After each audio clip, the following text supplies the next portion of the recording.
सीधी ना गेम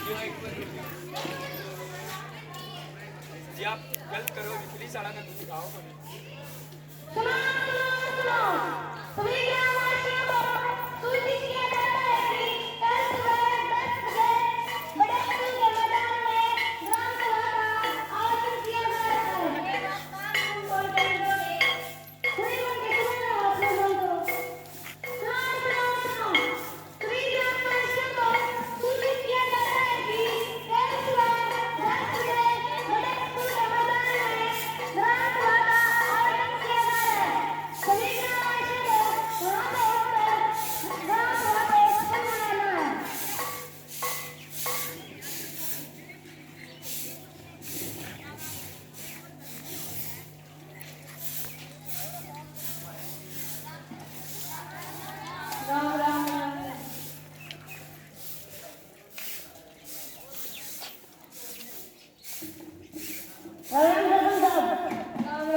मैंने तो किताब को मुनादी करते हुए देखा ही नहीं।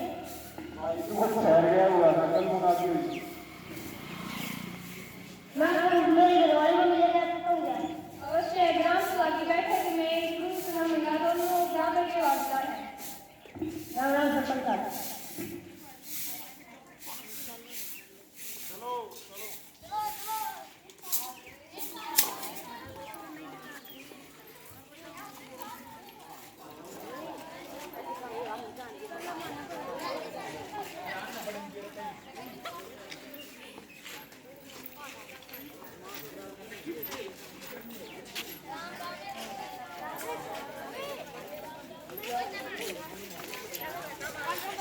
साहब।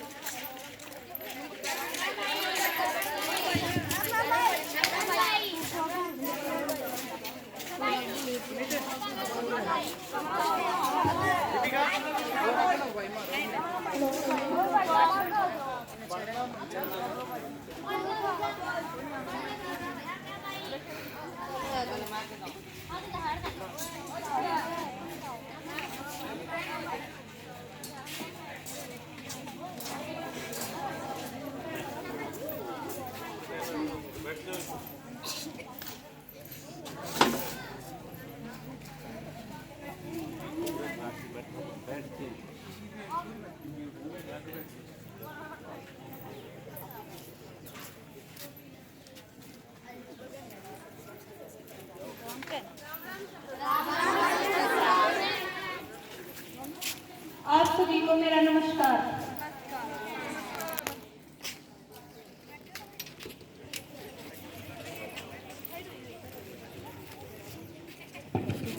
तो इस समय पर फैसला लेकर पंच गौरव जी, पंच नवीन जी, पंच निधि जी, पंच आंशिका जी, पंच खुशबू जी, पंच पूजा जी, पंच नेहा जी, पंच दीपिका जी और सभी ग्रामवासियों, आप सभी की यहाँ मौजूदगी देखकर मुझे बहुत खुशी हो रही है कि आज भी एक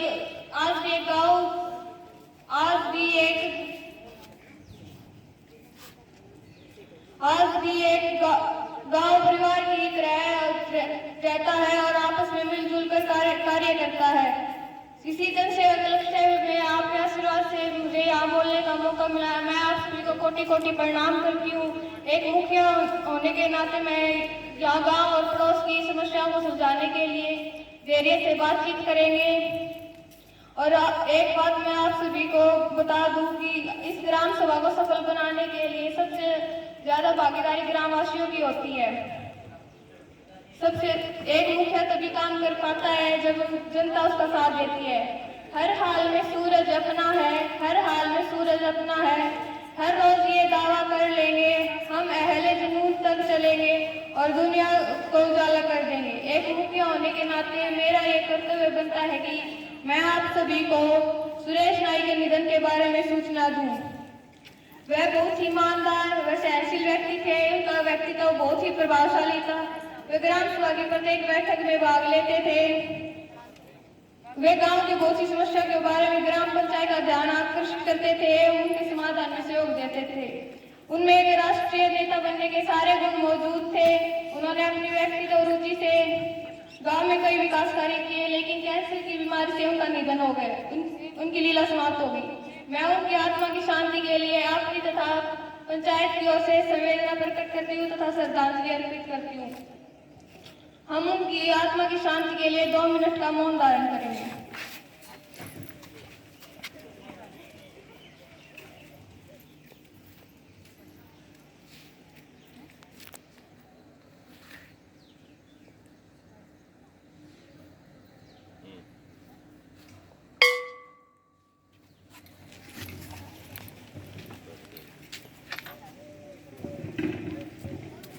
सुरेश नाई बहुत अच्छे आदमी थे। उसने कभी किसी का बुरा नहीं चाहा और वे हमेशा खुश रहते थे और दूसरों को भी खुश रखते थे। भगवान उनकी आत्मा को शांति दे और उनके परिवार को दुख सहन करने की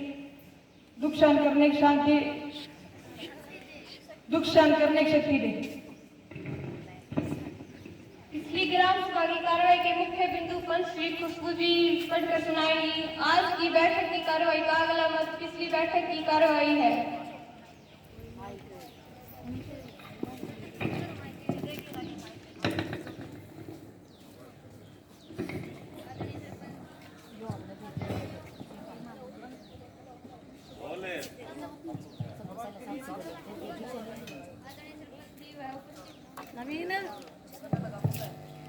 आदरणीय सरपंच जी, उपस्थित विभिन्न विभागों के अधिकारीगणों और सामान्य ग्रामवासियों, जैसा कि आप जानते हैं कि ग्राम सभा की पिछली बैठक 3 मार्च 2026 को हुई थी, जिसमें गांव के विभिन्न उठाए गए मामलों में से जिन मुद्दों पर सहमति बनी वह इस प्रकार से है।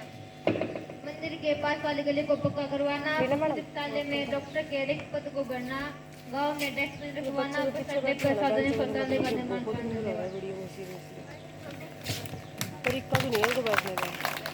आदरणीय उपस्थित सदस्य, जैसा कि पंच खुशबू जी ने पिछली बैठक की कार्रवाई पढ़कर सुनाई। डॉक्टर के रिक्त पद को भरने के बारे में ग्राम पंचायत ने प्रस्ताव पास करके हरियाणा सरकार विभाग को भेजा और 2 बार रिमाइंडर भेजा जा चुका, परंतु अभी तक सरकार की रिक्ति को भरने के बारे में नहीं गया है। मंदिर वाली गली को पक्का करवाया। हर बार अनुपस्थित रहने वाली विद्यार्थी के माता पिता से मिलकर अब इसके सकारात्मक परिणाम मिले हैं, उपस्थिति बढ़ी है। गांव में मुख्य स्थानों पर डस्टबिन रखवाए हैं। गांव के बस अड्डे पर सार्वजनिक शौचालय का निर्माण करवाया गया है।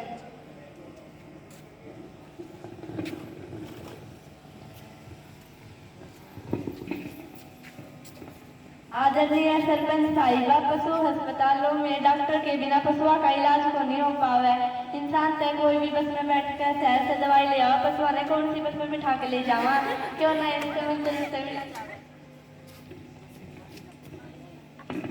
ठीक है भाई, ये भी करके देख लेंगे। पिछली बैठक में अधिकतर मुद्दे हल हो गए थे, शेष बचे मुद्दे अगली बैठक में हल हो जाएंगे।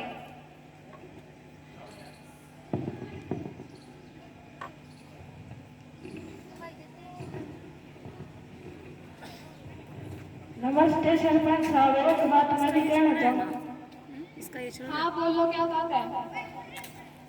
बस अड्डे पे शौचालय तो बनवा दिया पर उसकी साफ सफाई नहीं हो रही, वो बदबू मारा है, उसको समाधान करो।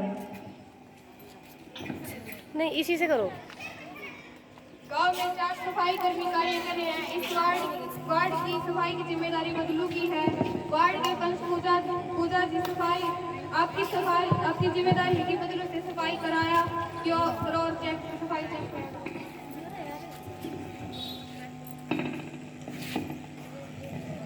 अब ग्राम सचिव जी आए हुए का ब्यौरा देंगे। धन्यवाद सरपंच साहिबा। पिछले साल की जो आमदनी है उसकी बात करें तो पंचायती जमीनों को ठेके देने से 12 लाख रुपए प्राप्त हुए। ग्राम पंचायती दुकानों को किराए पर देने से 1,50,000 रुपए प्राप्त हुए। सरकारी अनुदान व अन्य अनुदानों से 15 लाख रुपए प्राप्त हुए। कुल मिलाकर 28,50,000 रुपए प्राप्त हुए। अगर पिछले साल के खर्चे की बात करें तो सरकारी स्कूल की 4 दीवारी व गेट बनवाने पर 5 लाख रुपए प्राप्त हुए। अड्डे वाली गली को पक्का करवाने पर 10 लाख रुपए प्राप्त हुए। आंगनबाड़ी के कमरे की रिपेयरिंग करवाने पर 5 लाख रुपए प्राप्त हुए। कुल मिलाकर 30 लाख रुपए प्राप्त हुए। जो कि ग्राम पंचायत के खाते में जमा है। धन्यवाद। आज की बैठक की कार्रवाई का अगला लेखा परीक्षण रिपोर्ट है। सचिव जी लेखा परीक्षण रिपोर्ट लेंगे और ऑब्जेक्शन के बारे में जानकारी देंगे।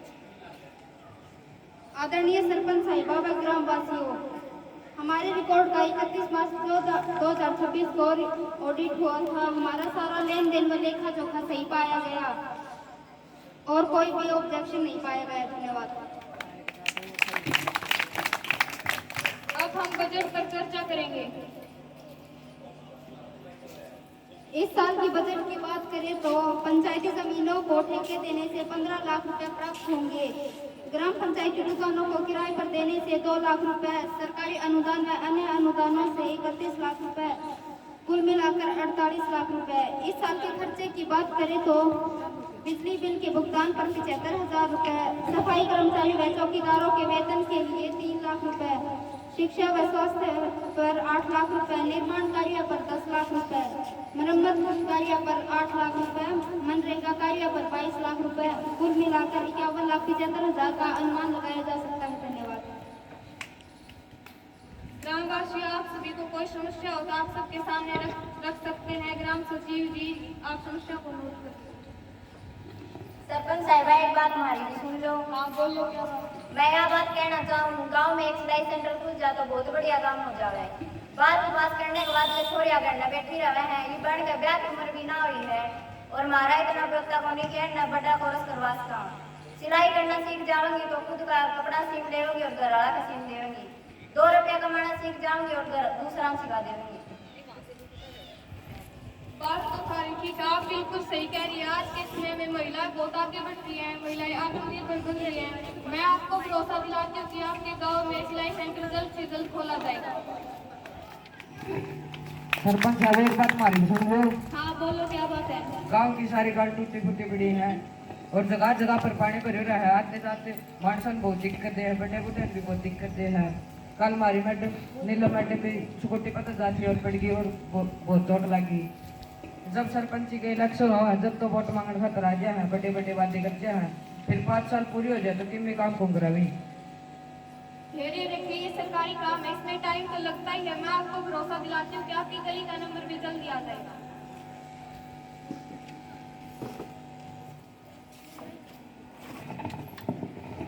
सरपंच साहब, एक बात हमारी सुन लो।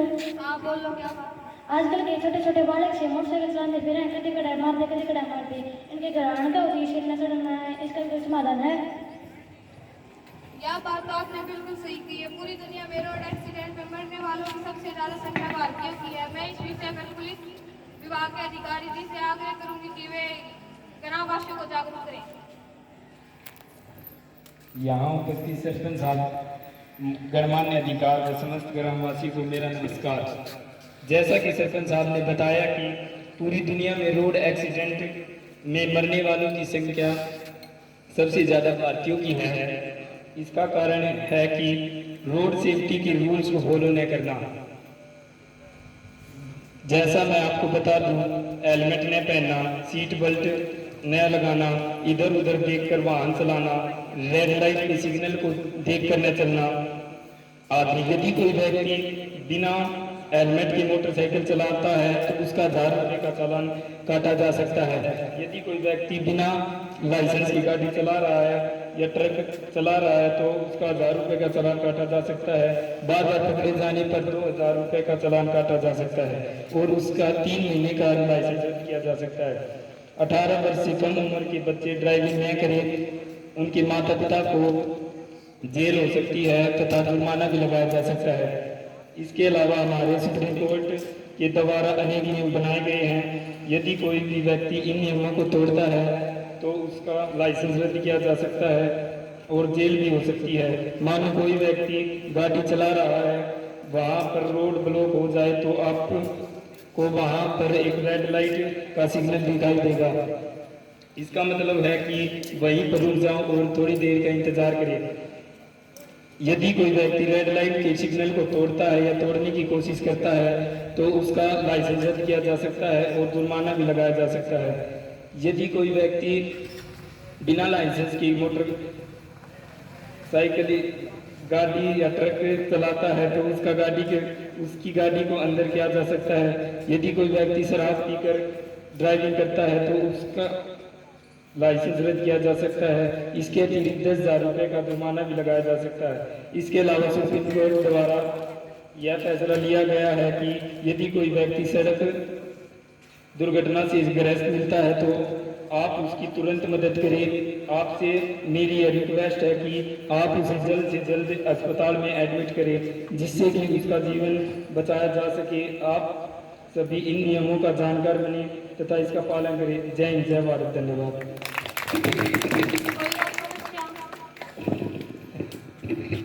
सरपंच साहब एक बार हमारी तरफ भी देख लीजिए। हाँ बोलो क्या बात। सरपंच साहब आपने बेरा की गलिया में कूड़ा कचरा हुआ है, खाली रबड़ बोतल उड़ती अंडे हैं और मास्कुल खा के बहुत घना कचरा हो रहा है। हम आप हाथ जोड़ के यही प्रार्थना करूँ कि सफाई कर्मचारी का कियाड़े सफाई करवा दें। यह बात तो आप बिल्कुल सही को, कूड़ा कचरा तो उठता ही, साथ में बीमारियां भी फैलती हैं। मैं सफाई कर्मचारी जी से आग्रह करूंगी कि वे गलियों की सफाई का विशेष ध्यान रखें। अब मैं स्वास्थ्य विभाग अधिकारी जी से आग्रह करूंगी कि कूड़े कचरे गाँव की गलियों में कूड़े कचरे से फैलने वाली बीमारियों के बारे में ग्रामवासियों को जागरूक करें। आदरणीय सरपंच साहिबा, अधिकारी गण व ग्रामवासियों को मेरा नमस्कार। खुले आसपास में पड़े कूड़े कचरे से खतरनाक टाइप बैक्टीरिया, वायरस और जहरीले तत्व फैलते हैं जिसके कारण मलेरिया, डेंगू, हैजा, टाइफाइड जैसी तपेदिक बीमारियां होती हैं। सड़ते कचरे पर मक्खी, मच्छर और चूहे पनपनाते हैं जो संक्रमण बढ़ाता है। धन्यवाद। कोई और समस्या?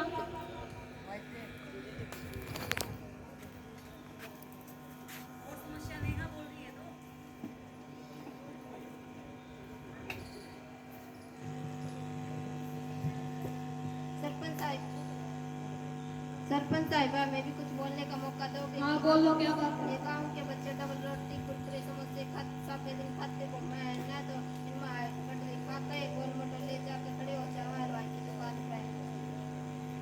दुकान पे, खड़े हो जाओ।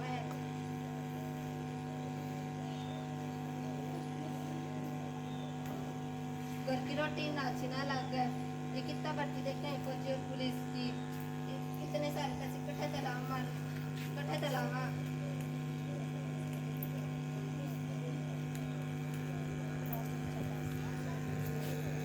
हमारे तो ये मर होगी सरपंच साहब, ये रेडी वाला विरोध करता खड़ा हो जावा से बापू ने तो इनकी मजदूरी करे और दारू पी कर वो लगता सरपंच साहब इसकी समाधान कीजिए। आप बिल्कुल सही कह रहे हैं। मैंने भी गाँव में देखा फास्ट फूड का चलन बहुत हो रहा है। गाँव के बच्चे फास्ट फूड खा रहे हैं जिससे बच्चों का पाचन तंत्र खराब हो रहा है। इस विषय पर मैं स्वास्थ्य विभाग अधिकारी जी से आग्रह करूंगी कि ग्रामवासियों को अच्छे आहार व्यवहार के बारे में जागरूक करें। आदरणीय सरपंच साहिबा, सभी अधिकारी और यहाँ पर मौजूद सभी ग्रामवासियों को मेरा नमस्कार। मैं स्वास्थ्य विभाग से हूँ। आजकल फास्ट फूड खाने का प्रचलन बढ़ रहा है जिससे लोगों का स्वास्थ्य खराब हो रहा है, जिसके कारण बीपी, शुगर जैसी, फैटी लीवर जैसी बीमारियां हो रही हैं। मैं आप सभी ग्रामवासियों से अनुरोध करूंगी, कृपया करके आप घर का ही पौष्टिक आहार खाएं। इसके अलावा सरकार के द्वारा चलाई गई स्कीम के तहत आयरन की टैबलेट जो बच्चों का खून बढ़ाती है, गर्भवती महिला के टीके हर बुधवार व शनिवार को निःशुल्क दिए जाते हैं। आप कभी भी इन्हें आकर लगवा सकते हैं। इसके अलावा जननी सुरक्षा योजना, राष्ट्रीय बाल स्वास्थ्य कार्यक्रम आदि हरियाणा सरकार द्वारा चलाई गई योजनाएं हैं। हर समय पर घर घर जाकर महिला व बच्चों का रजिस्ट्रेशन करवाते हैं। इन स्कीम के बारे में जागरूक भी करते हैं। धन्यवाद। कोई और समस्या?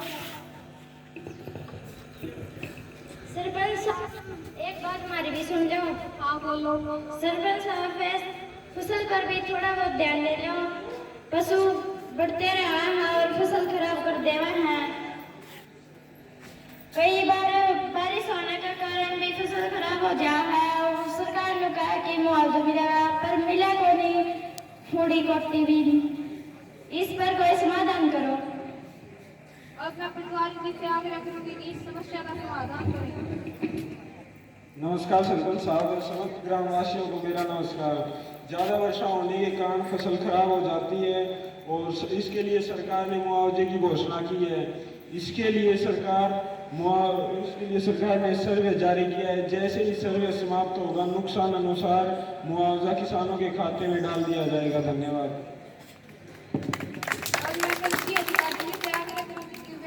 किसान भाइयों को सरकारी योजनाओं के बारे में जागरूक करें जिससे उनका ज्यादा से ज्यादा फायदा हो। आदरणीय सरपंच साहिबा एवं सभी उपस्थित अधिकारीगण और ग्रामवासियों को मेरा नमस्कार। ग्रामवासियों हरियाणा सरकार की सरकारी बीजों की दुकान में उच्च गुणवत्ता वाले बीज सस्ते दामों में मिल रहे हैं। प्राइवेट के चक्कर में ना पड़े, सरकारी बीजों की दुकान से ही अच्छे बीज खरीदें एवं सरकार द्वारा खाद्य बिजली व कृषि यंत्रों जैसे ट्रैक्टर, कल्टीवेटर एवं फव्वारा सेट पर भी 25 से 50% सब्सिडी दी जा रही है। और इसके अलावा बागवानी, मच्छी पालन और मधुमक्खी पालन पर भी सब्सिडी दी जा रही है। और छोटे किसानों को 30,000 तक की सहायता दी जा रही है। आप इन योजनाओं का ज़्यादा से ज़्यादा फायदा उठाएं एवं इसके अलावा बाजरा और ग्वार की भी पर भी 70,000 रुपये की सहायता की जा रही है। आपसे मैं आग्रह करता हूं कि आप पराली न जलाएं, इससे पर्यावरण दूषित होता है। ज़्यादा से ज़्यादा पेड़ लगाएं। धन्यवाद। कोई और समस्या? सरपंच साहब हमारे पास सुन जाओ। आप बोलो क्या बात? सरपंच साहब हमारे यो एक मन बुद्धि बालक है, ना तो स्कूल में जाना पढ़ा है ना ये लिखे, और तो इसका खर्चा भी बहुत बढ़ा रहा है और ऊपर ना इसकी पेंशन बढ़वा दे तो हमारा भी में फायदा हो जा। और मैं समाज कल्याण अधिकारी से आग्रह करती हूँ कि वे इनकी समस्या का समाधान करें। धन्यवाद सरपंच साहिबा। सरपंच साहिबान ने अधिकारीगण व गांव से आए सभी ग्रामवासियों को मेरा नमस्कार।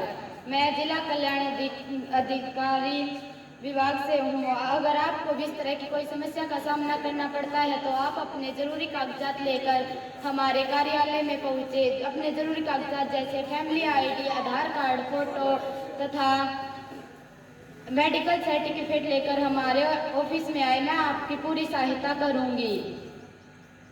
इस प्रकार के बच्चों की पेंशन बनवा दूंगी जो हमेशा औरों पर निर्भर रहते हैं।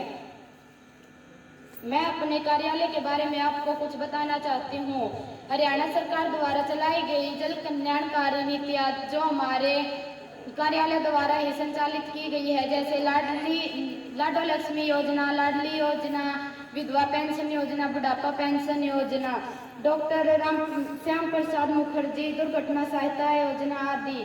मैं आप सभी को बताना चाहती हूँ कि आप इन योजनाओं का लाभ लेने के लिए आवेदन करने का तरीका, संकलन करने वाले दस्तावेज के बारे में जानकारी लेने के लिए हमारे कार्यालय नंबर 2 में आकर संपर्क करें। धन्यवाद। कोई और समस्या? सरपंच साहिबा मैं एक और बात कहना चाहूँ। बोलो क्या बात है? सरपंच साहिबा मनरेगा में हमेशा 8 दिन काम करवाया जाए और 5 दिन की मजदूरी दी जाए और बाकी मजदूरी ठेकेदार खा जाए। ठेकेदार साहब सरपंच साहब ये झूठ बोल रहा है, तुम्हें मजदूरी कम करे इसकी। क्यों झूठ बोल रहा है?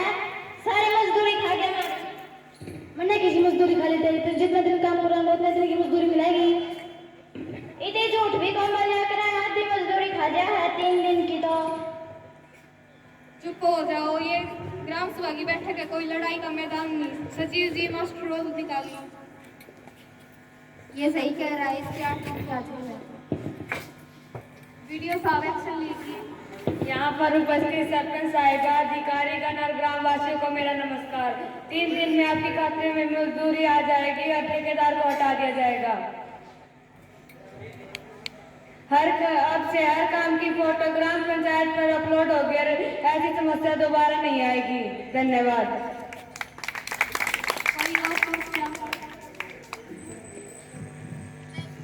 सरपंच साहिबा हम पढ़े लिखे बालक हैं। हम गांव में ना ही लाइब्रेरी ना ही खेल स्टेडियम शहर जाना पड़ता है। शहर जाने के लिए टाइम तो लगे है, साथ साथ किराया भाड़े भी लगे। हमारी इतनी फुर्सत को ना कितना खर्चा उठा सका। ये बात तो आपने बिल्कुल सही की। युवा ही देश का भविष्य है। मैं वीडियो साहब जी से आग्रह करती हूँ कि इस समस्या पर ध्यान दें। जैसा कि सरपंच साहिबा आपने बताया कि युवा ही देश का भविष्य है, मैं इस बात से पूरी तरह सहमत हूँ। इसलिए आपके गांव में जल्द से जल्द फ्री वाईफाई, कंप्यूटर सेंटर और लाइब्रेरी अगले महीने दी जाएगी। धन्यवाद। और हम आपसे वादा करते हैं कि गांव की सरकारी जमीन पर खेल का मैदान जल्द से जल्द बना दिया जाएगा, ताकि हमारे गांव के युवाओं को किसी भी प्रकार की समस्या का सामना न करना पड़े। कोई और समस्या?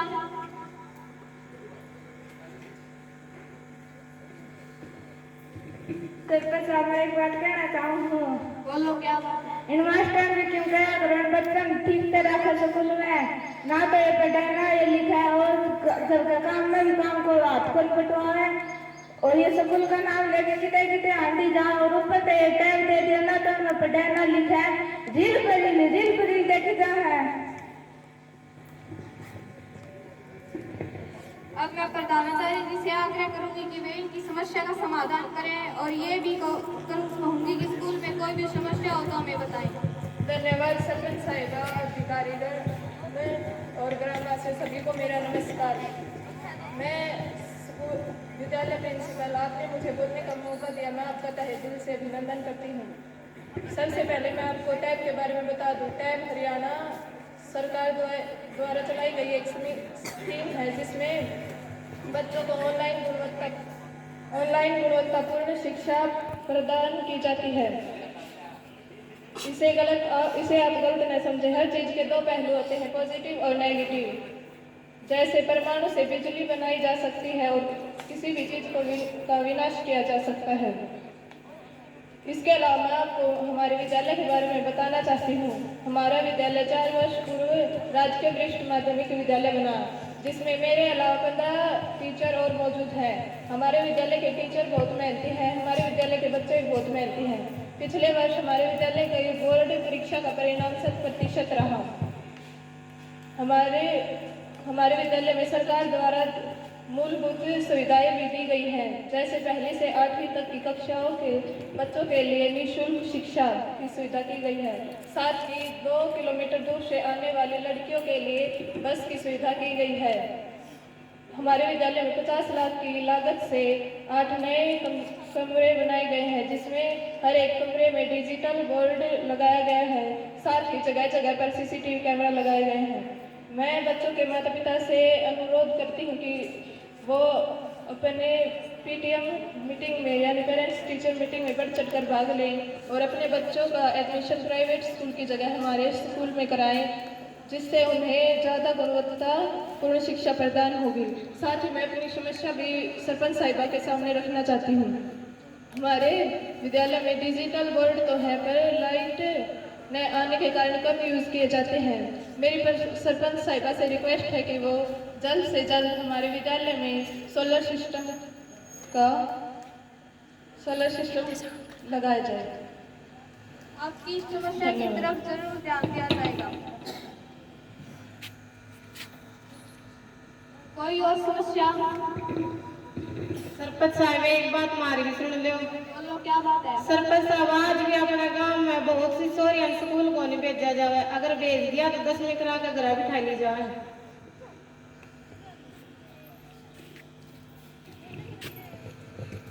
सरपंच साहिब मैं छोड़ में 10वीं कर ली हुई, इसने इसका ब्याह करना से आगे पढ़ेगी, इसका क्या कराना? सरपंच जी मैं आगे पढ़ना चाहूँ और पढ़ लिख कर टीचर बनना चाहूँ, देश का नाम रोशन करना चाहूँ। मैं अपने पैरों पर खड़ी होकर आत्मनिर्भर होना चाहूँ। यह बात तो आपकी बेटी ने 16 ने बिल्कुल सही कही है। बेटियां एक घर पर ही 2 घरों को रोशन करती है। अब हम सामाजिक मुद्दों पर चर्चा करेंगे। यदि आपको कोई समस्या हो तो आप हमें बता सकते हैं।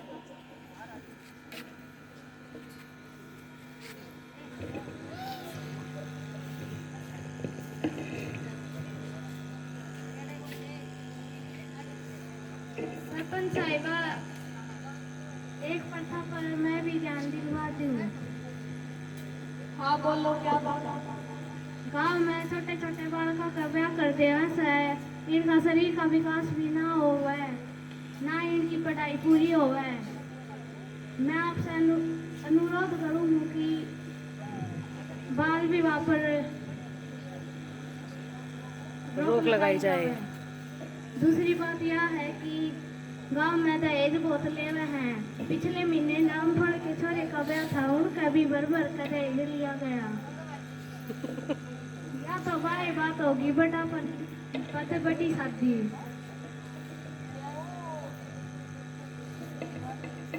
हो गया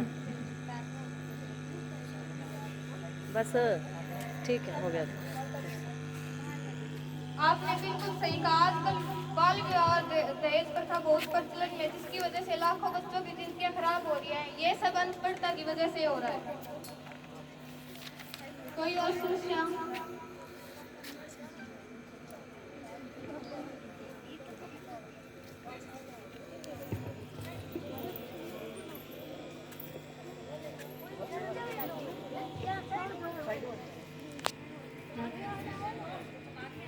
क्या बोलूं? हाय मैं लुट गई, हाय मैं बर्बाद हो गई। इस दारू ने तो मेरी जिंदगी खराब कर दी। ये प्यार की के आ गया और इसने बैठा के पान लगे जाओ ले, इसने तो खा लिया। किसी का भी मेरी बात भी कोई रखने दे तो मेरी सारी तुम से करी ले तो इसने क्या तुम इसका सब मेरी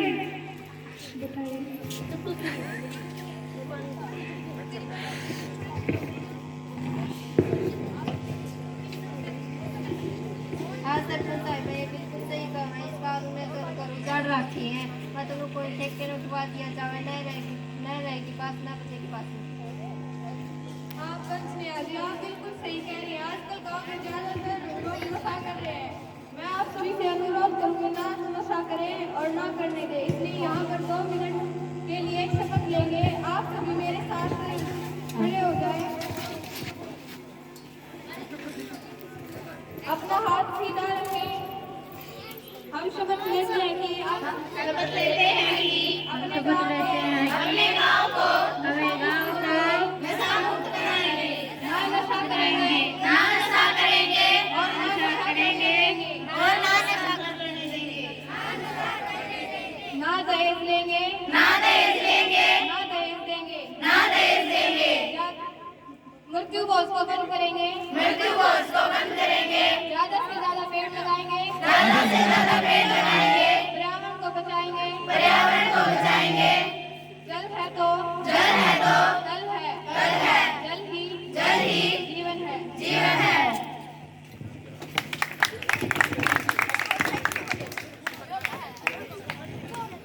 अब मैं अंत में नंबरदार पुनीत जी से आग्रह करूंगी कि वे अपने विचार ग्राम सभा में रखें। धन्यवाद सरपंच साहिबा, अन्य अधिकारीगण और ग्रामवासियों, आप सभी को मेरा नमस्कार। सम्मानित ग्रामवासी, आज की इस ग्राम सभा आपने जो समस्या उठाई है वह सराहनीय है। हमारी सरपंच साहिबा हमारे पूरे गांव के विकास में पूरे तन मन धन से लगी हुई हैं। सरपंच साहिबा के द्वारा किए गए कार्य काबिल तारीफ हैं। यदि आप लोगों को कोई मेरी सहायता की जरूरत हो तो मैं आप सभी के साथ हूँ और मैं आप सभी के ग्रामवासियों के से अनुरोध करता हूँ कि आप भी सरपंच साहिबा के साथ सहयोग करें। यदि आप लोगों को कोई किसी भी प्रकार की समस्या है तो उन्हें सरपंच साहिबा को जरूर बताएं ताकि हमारे गांव का बेहतर से बेहतर विकास हो सके। धन्यवाद। इस समस्या का यही समापन होता है। मैं आप सभी का एक बार फिर से धन्यवाद करती हूँ कि आप सभी अपना किस में निकाल कर समय दिया। आप सभी यहाँ इस ग्राम सभा को मजबूती से बनाया। इसके लिए बस मैं आपसे 2 लाइनें और कहना चाहूंगी। जिसको चाहे पंच बना दो, जनता का जनमंच बना दो, जो तरक्की करे गाँव की उसको तुम सरपंच बना दो। आपसे आग्रह करूंगी कि वो ग्राम पंचायत की डेट फाइनल करें। सरपंच साहिबा, ग्राम पंचायत कल सुबह 10 बजे इसी जगह होगी। धन्यवाद। आज की कार्रवाई यही समाप्त होती है। ग्रामवासियों आप सभी अधिकारी जलपान लेकर जाएं।